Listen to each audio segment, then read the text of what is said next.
Argentine সমর্থকদের উচ্ছ্বাসের খবরাখবর। এ বিষয়ে আরও জানাতে ঢাকা বিশ্ববিদ্যালয়ের মহসিন হল থেকে আমাদের সঙ্গে এই মুহূর্তে যুক্ত আছেন সহকর্মী লামিয়া তিথি।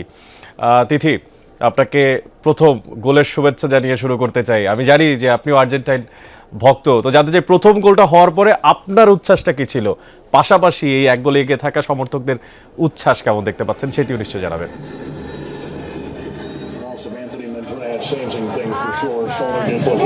অনেক, যদি বলি যে ফুটবল বিশ্বকাপ খেলা হবে আর উচ্ছ্বাসটা থাকবে না। আর আপনি তো জানেন যে বাংলাদেশে ফুটবল প্রেমীর ভক্ত তো সেটা তো অনন্য লেভেলেই আছে। ফুটবল বিশ্বকাপ নিয়ে কিন্তু বাংলাদেশের মানুষের উন্মাদনা আর উত্তেজনার কিন্তু কোনো সীমা নেই। বিশেষ করে যখন মেসির যে প্রথম গোলটি ছিল সেই গোলটির পরে কিন্তু সেই উচ্ছ্বাস উন্মাদনা কিন্তু আরও দ্বিগুণ আকারে কিন্তু বৃদ্ধি পেয়েছে। এখানটায় আমি যদি দেখাই যে বড় স্ক্রিনে কিন্তু এই যে মহসিন হল রয়েছে, মহসিন হলের যে মাঠ রয়েছে সেই মাঠে কিন্তু বড় স্ক্রিনে খেলা দেখাচ্ছে। এখানে কিন্তু বলতে গেলে যে রাত থেকে কিন্তু যে উৎসুক জনতারা রয়েছেন, শিক্ষার্থীরা রয়েছেন এবং নানান জায়গা থেকে কিন্তু এসেছেন, ঢাকার বিভিন্ন প্রান্ত থেকে কিন্তু এই মাঠে এসেছেন সবাই একত্রে।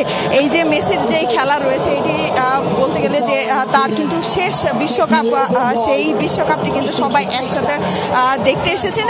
আর যে মেসি ভক্তরা রয়েছে তারা কিন্তু বলছেন যে এবারও কিন্তু শিরোপাটা যাবে, কাপটা যাবে কিন্তু বিশ্বকাপের আর্জেন্টিনার কাছে।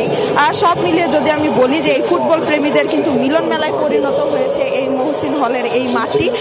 দেখা যাচ্ছে যে গতকাল রাত থেকেই কিন্তু শিক্ষার্থীরা বলি কিংবা বাইরের লোকজন বলি তারা কিন্তু এসে এবং তারা এখন পর্যন্ত শিক্ষার্থীদের সাথে কথা হচ্ছিল, তারা কিন্তু আমাদের জানাচ্ছিলেন যে তারা কিন্তু আশা করছেন, তারা আশা না বলতে গেলে তারা কিন্তু নিশ্চিত যে আর্জেন্টাইন সমর্থকরা কিন্তু জানাচ্ছিলেন আমাদের যে তারা নিশ্চিত যে আর্জেন্টিনাকে হারিয়ে কিন্তু তারা কিন্তু আর্জেন্টিনার জয়ী হবে।